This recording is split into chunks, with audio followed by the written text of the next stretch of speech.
എന്റെ അച്ഛന്റെ മരണത്തിന് കാരണക്കാരനാണ് ഇയാൾ. സുഹൃത്തായി കൂടെ നിന്ന് പിന്നിൽ നിന്ന് കുത്തിയ ചതിയൻ. ഇയാളോട് പകരം ചോദിച്ചാൽ മാത്രമേ അച്ഛന്റെ ആത്മാവിന് ശാന്തി കിട്ടൂ. ടൈഗറിന്റെ മനസ്സിരമ്പി. ഇത്രയും നാൾ നീ എവിടെയായിരുന്നു മോനെ? അബിയുടെ ചിന്തകളെ മുറിച്ചുകൊണ്ട് വിക്രം ചോദിച്ചു. എനിക്ക് വേറെ ആരുമില്ലല്ലോ. അച്ഛൻ മരിച്ച ശേഷം ഞാനൊരു ഓർഫനേജിലായിരുന്നു. പഠിച്ചതും വളർന്നതും ഒക്കെ അവിടെയാ. പിന്നെ ഒരു ചെറിയ മുറി വാടകയ്ക്കെടുത്തു. ഹയർ സ്റ്റഡീസിന് പൈസയൊക്കെ ജോലി ചെയ്ത് ഉണ്ടാക്കേണ്ടി വന്നു. ഇപ്പോഴും അങ്ങനെയൊക്കെ പോണു. അഭിനവ് പറഞ്ഞു. 5 വയസ്സിൽ അച്ഛനെ നഷ്ടപ്പെട്ടു എന്നല്ലാതെ തന്റെ കുടുംബത്തെപ്പറ്റി കൂടുതലൊന്നും അവൻ അറിയില്ല എന്ന് വിക്രമിന് മനസ്സിലായി. അവന്റെ തോളിൽ കൈവച്ചുകൊണ്ട് വിക്രം പറഞ്ഞു, നിന്നെ അന്വേഷിക്കാൻ ഇനി ഒരു സ്ഥലവും ബാക്കിയില്ല മോനെ. ഞങ്ങളുടെ കയ്യിൽ നിന്റെ ഒരു പഴയ ഫോട്ടോ മാത്രമേ ഉണ്ടായിരുന്നുള്ളൂ. അതും വെച്ച് എത്ര കാലം നിന്നെ തിരയാൻ പറ്റും? നീ അങ്ങ് വളർന്നു പോയില്ലേ? അഭിനവനെ സ്നേഹത്തോടെ നോക്കിക്കൊണ്ട് വിക്രം തുടർന്നു. എന്നാലും നീ ഞങ്ങളുടെ സഞ്ജയുടെ മോനല്ലേ. എന്നെങ്കിലും ഒരിക്കൽ നീ വരുമെന്ന് എനിക്ക് ഉറപ്പായിരുന്നു. ഇതൊക്കെ അറിയുമ്പോ രോഹനും സന്തോഷമാകും. നിറഞ്ഞ കണ്ണുകൾ തുടച്ചുകൊണ്ട് അയാൾ പറഞ്ഞു. രോഹന്റെ പേര് കേട്ടപ്പോൾ അഭിനവന് ദേഷ്യം വന്നു. തന്റെ അച്ഛനെ കൊന്നവന്റെ മകൻ ഇതൊക്കെ അറിഞ്ഞ് സന്തോഷിക്കുമെന്ന് അഭിനവന് തോന്നിയില്ല. ഒരുപാട് ചോദ്യങ്ങൾക്ക് ഇനിയും ഉത്തരം കിട്ടാനുണ്ടല്ലോ എന്ന് അവൻ ചിന്തിച്ചു. അങ്കിൾ, എന്റെ അച്ഛൻ എന്നോട് ഈ ഗ്രൂപ്പിനെ പറ്റി ഒന്നും പറഞ്ഞിട്ടില്ല. അഭിനവ് പറഞ്ഞു. അവൻ നിന്നെ ഇതിൽ നിന്നൊക്കെ മാറ്റി നിർത്താനാ നോക്കിയത്. പക്ഷെ ഇനിയിപ്പോ അത് പറ്റില്ല. എല്ലാം പഴയതുപോലെ ആവണം. നഷ്ടപ്പെട്ടതെല്ലാം തിരിച്ചു പിടിക്കണം. സഞ്ജയ് പോയപ്പോൾ ഗ്രൂപ്പ് വിട്ടു പോയവരെല്ലാം തിരിച്ചു കൊണ്ടുവരണം. The game is still on, Vikram പറഞ്ഞു. തന്റെ കൂട്ടുകാരനായ നരേന്ദ്രനാണ് സഞ്ജയിനെ കൊന്നതെന്ന കാര്യം വിക്രമന് അറിയില്ല എന്ന് അഭിനവന് അപ്പോൾ മനസ്സിലായി. വിക്രം തന്റെ ടേബിളിന്റെ വലിപ്പ് തുറന്ന് ഒരു ചെക്ക് പുറത്തെടുത്ത് അതിലൊരു തുക എഴുതി ഒപ്പിട്ടു. ഇത് 50 കോടി രൂപയുടെ ചെക്ക. ഇത് കൈവച്ചോ. ടൈഗറായി ഉത്തരവാദിത്തങ്ങൾ ഏറ്റെടുക്കുന്നത് വരെ നിനക്ക് ഈ പണം ഉപയോഗിക്കാം, വിക്രം പറഞ്ഞു. അഭിനവ് വിക്രമിന്റെ കയ്യിൽ നിന്ന് ആ ചെക്ക് വാങ്ങി. തന്റെ ജീവിതം മാറി മറിഞ്ഞിരിക്കുന്നുവെന്ന് അവന് വിശ്വസിക്കാൻ കഴിഞ്ഞില്ല. ചെക്ക് ലീഫ് തിരിച്ചു വെച്ചിട്ട് വിക്രം തുടർന്നു. എല്ലാ നീക്കങ്ങളും സൂക്ഷിച്ചു വേണം. നീയാണ് ടൈഗർ എന്ന് തൽക്കാലം ആരും അറിയണ്ട. എല്ലായിടത്തും ശത്രുക്കളുണ്ട്. എല്ലാം പറയാൻ ഒരു നല്ല അവസരം വരുന്നത് വരെ നമ്മൾ കാത്തിരിക്കണം. തൽക്കാലം ഇതുവരെ നീ എങ്ങനെയാണോ ജീവിച്ചത് അതുപോലെ തന്നെ കഴിയുക. അഭിനവ് അത് കേട്ട് തലയാട്ടി. ഇതേ സമയം പുറത്ത് ദേവനും സൗരവും അനന്യയും അക്ഷമരായി കാത്തു നിൽക്കുന്നുണ്ടായിരുന്നു. വിക്രം സാർ അവനെ തട്ടിക്കാണുമെന്ന് എനിക്ക് തോന്നുന്നത്. അല്ലാതെ ഇത്രയും നേരം വാതിലടച്ചിരിക്കേണ്ട കാര്യം എന്താ? സൗരവ് ചോദിച്ചു. പാവം, സുന്ദരിയായൊരു പെണ്ണിനെ കിട്ടിയിട്ട് ഒരു രാത്രി പോലും അവളോടൊപ്പം കഴിയാനുള്ള യോഗ അവനില്ല, ദേവൻ കളിയാക്കിക്കൊണ്ട് പറഞ്ഞു. അവർ തന്നെ കളിയാക്കുകയാണെന്ന് അനന്യയ്ക്ക് മനസ്സിലായി. എങ്കിലും അനന്യയുടെ ഉള്ളിൽ ചെറിയൊരു ടെൻഷൻ ഉണ്ടായിരുന്നു. അവര് പറഞ്ഞതുപോലെ തന്നെ വിക്രം എന്തിനും മടിക്കാത്ത ആളാണ്. ഒരു മനുഷ്യൻ മരിക്കുമെന്ന് പറഞ്ഞുകൊണ്ട് എങ്ങനെ ഇവർക്കൊക്കെ സന്തോഷിക്കാൻ പറ്റുന്നത്? അവൾ ചിന്തിച്ചു. നിങ്ങളൊന്നും മിണ്ടാതിരിക്കാവോ? അനന്യ അവരോട് ദേഷ്യപ്പെട്ടു. ഓ, ഞങ്ങളൊന്നും പറയുന്നില്ല. കുറച്ചു കഴിയുമ്പോൾ അവൻ പീസായിട്ട് ചാക്കി കയറി വരും. അപ്പ വിശ്വസിച്ചാ മതി, സൗരവ് പറഞ്ഞു. അത് കേട്ട് ദേവൻ ചിരിച്ചു. പെട്ടെന്ന് വിക്രമിന്റെ മുറിയുടെ വാതിൽ തുറന്നു. വിക്രം അഭിനവനെ കൂട്ടിക്കൊണ്ട് പുറത്തേക്ക് വന്നു. അബിയെ ജീവനോടെ കണ്ടപ്പോൾ ദേവന്റെയും സൗരവിന്റെയും മുഖം വാടി. ഇവൻ ചത്തില്ലേ? ദേവൻ ചോദിച്ചു. അതെ, ഞാനും അത് ആലോചിക്കുന്നു. ഇത്ര നേരം കിട്ടിയിട്ട് അറ്റ്ലീസ്റ്റ് അവന്റെ ഒരു കയ്യെങ്കിലും സാറ് തല്ലി ഒടിക്കാത്തത് മോശമായി പോയി, സൗരവ് പറഞ്ഞു. വിക്രം അഭിനവനെ അവരുടെ മുന്നിലൂടെ സ്റ്റേജിലേക്ക് കൂട്ടിക്കൊണ്ടുപോയി. എല്ലാവരും വിക്രമിന്റെ കൂടെ നിൽക്കുന്ന ചെറുപ്പക്കാരനെ ശ്രദ്ധിച്ചു. ഹായ് ഓൾ, ഇതാണ് മിസ്റ്റർ അഭിനവ്. എൻ്റെ ഒരു പഴയ സുഹൃത്തിന്റെ, അല്ല, എൻ്റെ ഒരു പഴയ ഡ്രൈവറുടെ മകനാണ്. വിക്രം അഭിനവനെ എല്ലാവർക്കും പരിചയപ്പെടുത്തി. അഭിനവ് വെറും ഒരു ഡ്രൈവറിന്റെ മകനാണെന്ന് കേട്ടപ്പോൾ ദേവനും സൗരവനും സമാധാനമായി. എൻജോയ് ദ പാർട്ടി, വിക്രം പറഞ്ഞു. ശേഷം അയാൾ അഭിനവനെ വിട്ട് ബാക്കിയുള്ള അതിഥികളെ കാണാൻ പോയി. വിക്രം എന്തിനാണ് ഒരു ഡ്രൈവറുടെ മകൻ ഇത്രയും പ്രാധാന്യം നൽകുന്നതെന്ന് ദേവനും സൗരവനും മനസ്സിലായില്ല. അപ്പോഴേക്കും അനന്യ അവന്റെ അരികിലേക്ക് മെല്ലെ മെല്ലെ നടന്നു വന്നു. നിനക്ക് കുഴപ്പമൊന്നുമില്ലല്ലോ അല്ലേ? വിക്രം സാറ് കൂട്ടിക്കൊണ്ടു പോയപ്പോ നീ തീർന്നെന്നാ ഞാൻ വിചാരിച്ചത്, അനന്യ പറഞ്ഞു. ഞാൻ ചത്ത നിനക്കെന്താ പ്രശ്നം? നീ എന്തിനാ ടെൻഷനാവുന്നേ? അഭിനവ് അവളെ കളിയാക്കി ചോദിച്ചു. അയ്യോ, എനിക്ക് ടെൻഷനൊന്നുമില്ല. വിക്രം സാറിന്റെ ഒരു രീതി വെച്ച് പറഞ്ഞേ ഉള്ളൂ, അനന്യ പറഞ്ഞു. അപ്പോഴേക്കും സൗരവും ദേവനും അങ്ങോട്ട് വന്നു. അകത്ത് പോയിട്ട് കുറെ നേരം ആയല്ലോടാ, സാറെന്താ പറഞ്ഞേ? ദേവൻ ചോദിച്ചു. അത് കേട്ട് അഭിനവ് അവനെ അടിമുടി ഒന്ന് നോക്കി. ഓ അതോ? പുറത്തിറങ്ങിയ ഉടനെ ദേവനെന്ന് പേരുള്ള ഒരു കഴുത വന്ന് എന്തെങ്കിലും ചോദിക്കും. അവനോടൊന്നും പറയണ്ടെന്നാ സാറ് പറഞ്ഞത്. സംഭവം സത്യമാണെന്ന് ഇപ്പൊ മനസ്സിലായി. ദേവനെ കളിയാക്കിക്കൊണ്ട് അഭിനവ് അവിടെ നിന്നും മാറി. ഇവനെ പറഞ്ഞിട്ട് കാര്യമില്ല. കൾച്ചറില്ലാത്ത ഈ ദരിദ്രവസ്ഥയെ പിടിച്ച് തലയിൽ കയറ്റി വെച്ചവരെ വേണം പറയാൻ. ഇപ്പൊ അവന്റെ അഹങ്കാരം കണ്ടില്ലേ? ദേവൻ അഭിനവ് കേൾക്കുന്നത് പോലെ തന്നെ ഉറക്കെ പറഞ്ഞു. എന്നിട്ടും അവൻ തന്നെ ശ്രദ്ധിക്കുന്നില്ല എന്ന് കണ്ടതോടെ ദേവന്റെ ദേഷ്യം ഇരട്ടിച്ചു. നീ എന്തിനാടാ ടെൻഷൻ ആവുന്നത്? ഇവനൊക്കെ നമുക്ക് പറ്റിയ ഇരയാണ്, വിട്ടുകളാ. സൗരവ് അവനെ സമാധാനിപ്പിക്കാൻ ശ്രമിച്ചുകൊണ്ട് പറഞ്ഞു. പാർട്ടി കഴിഞ്ഞപ്പോൾ അഭിനവ് അനന്യയുടെ കാറിൽ കയറി. ഡ്രൈവർ, എന്റെ വീട് ഇവിടെ അടുത്താ, ആദ്യം നമുക്ക് അവിടെ പോകാം. കല്യാണം കഴിഞ്ഞാൽ എവിടേക്കാണ് വരേണ്ടതെന്ന് ചിലരെല്ലാം കാണട്ടെ. അനന്യ കേൾക്കാൻ വേണ്ടി തന്നെയാണ് അവൻ അങ്ങനെ പറഞ്ഞത്. ആ വിചാരം 8 മടക്കി പോക്കറ്റ് വെച്ചോ.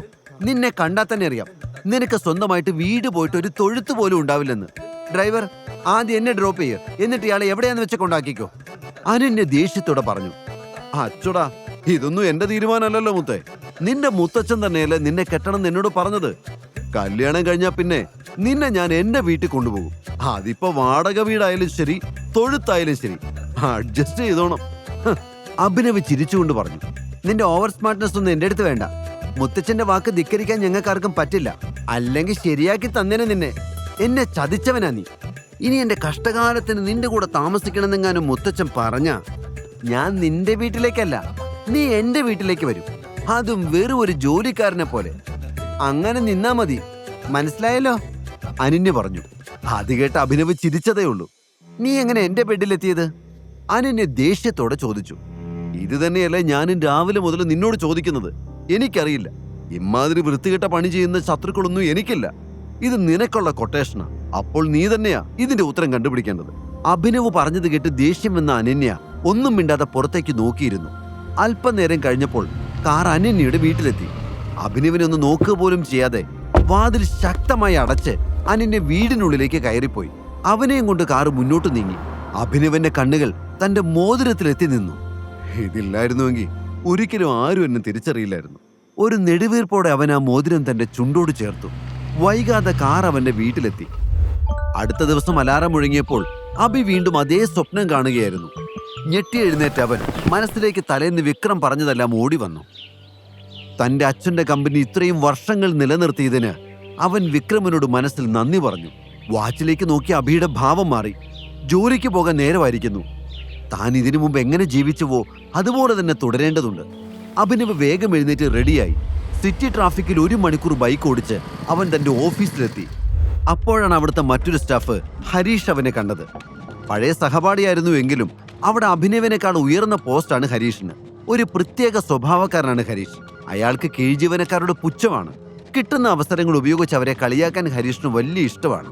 ഹലോ ഡെലിവറി ബോയ്, ഹരീഷ് ഉറക്കെ വിളിച്ചു. അഭി കൂട്ടുകാരനാണെന്ന ഭാവമൊന്നും ഹരീഷിനില്ല. തരം കിട്ടുമ്പോഴെല്ലാം അവൻ അഭിയെ അപമാനിക്കും. ബോസ് നിന്റെ അകത്ത് കാത്തിരിക്കുന്നുണ്ട്. ഇന്നലെ എവിടെ പോയി കിടക്കായിരുന്നാ നീ? നിന്റെ അച്ഛന്റെ കല്യാണമായിരുന്നോ? അവനെ കളിയാക്കിക്കൊണ്ട് ഹരീഷ് ചോദിച്ചു. പക്ഷെ അത് കേട്ടതോ അഭിയുടെ ചോര തളച്ചു. അവൻ മുഷ്ടി ചുരുട്ടി. തനിക്ക് വരാനാവില്ല എന്ന് അഭി ഈ പ്രശ്നങ്ങൾക്കിടയിലും ഹരീഷിനെ വിളിച്ചു പറഞ്ഞിരുന്നു. തന്റെ ലീവ് ഹരീഷ് മനഃപൂർവ്വം റിപ്പോർട്ട് ചെയ്യാത്തതാണെന്നും അവനറിയാം. ഒന്നും മിണ്ടാതെ അഭി ബോസിന്റെ ക്യാബിനിലേക്ക് നടന്നു. Good morning sir. ക്യാബിന്റെ ഡോർ പതിയെ തുറന്നുകൊണ്ട് അഭിനവ് പറഞ്ഞു. അത് കേട്ടതും കണക്കുകൾ പരിശോധിക്കുകയായിരുന്ന ബോസ് അവനെ ദേഷ്യത്തോടെ നോക്കി. അയാൾ അവനോട് അകത്തേക്ക് വരാൻ ആംഗ്യം കാണിച്ചു. എന്തിനാണാവോ ഇന്ന് സാറ് എഴുന്നള്ളിയത്? ബോസ് ചോദിച്ചു. ആ ചോദ്യത്തിന്റെ അർത്ഥം അഭിനവിന് മനസ്സിലായില്ല. എന്താ സാർ? അവൻ ചോദിച്ചു. അല്ല, ഇവിടത്തെ കാര്യങ്ങളെല്ലാം തീരുമാനിക്കുന്നത് സാറാണല്ലോ. അതുകൊണ്ടാണല്ലോ തോന്നിയ പോലെ വരവും പോക്കും. ഇന്നലെ ഇവിടെ എത്ര ഡെലിവറിയാ നീ ഒറ്റ ഒരുത്തം വരാത്തത് കാരണം മുടങ്ങിയെന്നറിയോ? തന്റെ മേശപ്പുറത്ത് ദേഷ്യത്തോടെ ഇടിച്ചുകൊണ്ട് ബോസ് പറഞ്ഞു. പക്ഷെ സാർ, എനിക്ക് മാസത്തിൽ 1 ക്യാഷ് ലീവ് ഇല്ലേ? ഞാൻ ഇതിനു മുമ്പ് ലീവൊന്നും എടുത്തിട്ടില്ല. പിന്നെ വരില്ലെന്ന് ഞാൻ ഹരീഷ് സാറിനെ അറിയിച്ചിരുന്നു. ഒരു അത്യാവശ്യം വന്നതുകൊണ്ടാണ് ഞാൻ. അഭിനവ് പറഞ്ഞു. നിനക്ക് ലീവ് തരണോ വേണ്ടയോ എന്നൊക്കെ ഞാൻ തീരുമാനിക്കും. നിന്റെ സ്വന്തം ഇഷ്ടപ്രകാരം ലീവ് എടുക്കാൻ ഇത് നിന്റെ അച്ഛന്റെ കമ്പനിയൊന്നുമല്ല. അച്ഛനെ പറഞ്ഞപ്പോൾ അഭിനവിന് ദേഷ്യം ഇരച്ചു കയറി. അവൻ ബോസിനെ തുറിച്ചു നോക്കി. എന്താണാ നോക്കി പേടിപ്പിക്കുന്നത്? ഗുരുതരമായ വീഴ്ചയാ ഉണ്ടായത്. ഇനി നിന്റെ സേവനം ഇവിടെ വേണ്ട. പകരം ഞാൻ വേറെ ആളെ വെച്ചു. കൂടും കിടക്കൊക്കെ എടുത്ത് സ്ഥലം വിട്ടോ, ബോസ് പറഞ്ഞു. അത് കേട്ട് അഭിനവിന് ഞെട്ടലൊന്നും ഉണ്ടായില്ല. നിസ്സാര കാര്യത്തിന് ആളുകളെ പറഞ്ഞു വിടുന്നത് അവിടെ പുതുമയുള്ള കാര്യമല്ല. എപ്പോൾ വേണമെങ്കിലും തന്റെ ജോലിയും നഷ്ടപ്പെടാമെന്ന് മനസ്സിലാക്കിക്കൊണ്ട് തന്നെയാണ് അഭിനവ് അവിടെ തുടർന്നിരുന്നത്. ശരി സാർ, ഇതുവരെയുള്ള സാലറി തന്ന ഞാൻ പൊയ്ക്കോളാം, അഭിനവ് ഉറച്ച ശബ്ദത്തിൽ പറഞ്ഞു. എന്തോ? എങ്ങനെ? ഇന്നലെ നീ കാരണം കമ്പനിക്കുണ്ടായ നഷ്ടം ഈ മാസത്തിൽ നിന്റെ മുഴുവൻ ശമ്പളം തന്നാലും തീരില്ല. കണക്ക് നോക്കിയാൽ നീ ഇങ്ങോട്ട് തരേണ്ടി വരും പൈസ. എന്റെ ഒരു മര്യാദ വെച്ച് അത് ഞാൻ ചോദിക്കുന്നില്ല. മിണ്ടാതെ സ്ഥലമിടാൻ നോക്ക്, ബോസ് പറഞ്ഞു. സാർ, നിങ്ങൾ എന്തൊക്കെ പറഞ്ഞാലും ചെയ്ത ജോലിക്കുള്ള കൂലി കിട്ടാതെ ഞാൻ പോവില്ല. സാലറി നിങ്ങളുടെ ഔദാര്യമൊന്നുമല്ല. എന്റെ അവകാശമാണ്. അഭിനവിന്റെ ശബ്ദം ഉറച്ചതായിരുന്നു. അത് കേട്ട് ബോസ് പുച്ഛത്തോടെ ചിരിച്ചു. കിട്ടാതെ നീ പോവില്ല അല്ലേ? ശരി, തന്നേക്കാം. അത് പറഞ്ഞ് അയാൾ മേശപ്പുറത്തിരുന്ന് ബെല്ലടിച്ചു. അടുത്ത നിമിഷം മുറിയുടെ വാതിൽ തുറന്ന് 4 ഗുണ്ടകൾ അകത്തേക്ക് വന്നു. ഈ സാറിന് ശമ്പളം വേണോത്രേ, കൊടുത്തു വിട്ടേക്ക്, ബോസ് കണ്ണിറുക്കിക്കൊണ്ട് അവരോട് പറഞ്ഞു. അത് കേട്ടതും അവരിൽ ഒരാൾ അവന്റെ ടീഷർട്ട് പിടിക്കാൻ ആഞ്ഞു. മിന്നല് പോലെ അബി ആ കൈ തടഞ്ഞു. ഉടൻ തന്നെ 4 പേരും അവനെ ആക്രമിക്കാനായി ചെന്നു. അടുത്ത നിമിഷം അബി മുന്നിലുള്ളയാളുടെ തോളിലൂടെ കൈ ചേർത്ത് അയാളെ വലിച്ചു. അയാൾ ബോസിന്റെ മേശപ്പുറത്തേക്ക് കറങ്ങി വീണു. അവൻ ഉടനെ തന്നെ മറ്റുള്ളവരെ നേരിടാനായി റെഡിയായി നിന്നു. അവന്റെ ചലനങ്ങൾ പരിശീലനം സിദ്ധിച്ച ഒരു കിക്ക് ബോക്സറുടേതിന് സമാനമായിരുന്നു. വൈകാതെ തന്നെ ബോസിന്റെ 4 ഗുണ്ടകളും അഭിനവന്റെ അടി കൊണ്ട് വീണു. മനോഹരമായി ഇന്റീരിയർ ചെയ്തിരുന്ന ആ ക്യാബിൻ നിമിഷം നേരം കൊണ്ട് യുദ്ധക്കളം പോലെയായി മാറി. താഴെ വീണ് കിടക്കുന്ന തടിയന്മാരെ നോക്കിക്കൊണ്ട് ബോസ് നിന്ന് വിറച്ചു. അവരെ ഇത്ര എളുപ്പത്തിൽ അഭിനവനെ പോലെ ഒരാൾക്ക് എങ്ങനെ തോൽപ്പിക്കാൻ കഴിഞ്ഞു എന്ന് അയാൾ ചിന്തിച്ചു. അപ്പോഴേക്കും അഭിനവ് ബോസിന്റെ മുന്നിലെ കസേരയിൽ വന്നിരുന്നു. എന്നിട്ട് മേശപ്പുറത്ത് മേലെ തട്ടിക്കൊണ്ട് ഒരു വല്ലാത്ത നോട്ടത്തിൽ അവൻ പറഞ്ഞു, സാറേ, സാലറി കിട്ടാതെ ഞാൻ പോവില്ല. ഭയന്നുപോയ ബോസ് ഡ്രോയിൽ നിന്ന് ചെക്കെടുത്ത് അതിൽ തുക എഴുതി വിറയ്ക്കുന്ന കൈകളുടെ അഭിനവിന് നൽകി. അവൻ ചെക്ക് വാങ്ങി ചുറ്റിനും ഒന്ന് നോക്കി. 1 മാസത്തെ സാലറിയിൽ തീരാത്ത നാശനഷ്ടങ്ങൾ ഇപ്പോൾ അവിടെ ഉണ്ടായിട്ടുണ്ട്.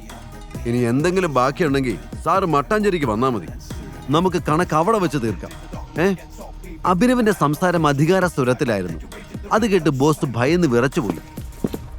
ക്യാബിനിൽ നിന്ന് പുറത്തിറങ്ങുമ്പോഴും എന്തോ ഒരു കടം ബാക്കിയുള്ളതുപോലെ അവന് തോന്നി. ഈ കഥയുടെ ബാക്കി അറിയാൻ download pocket FM app. Link in description.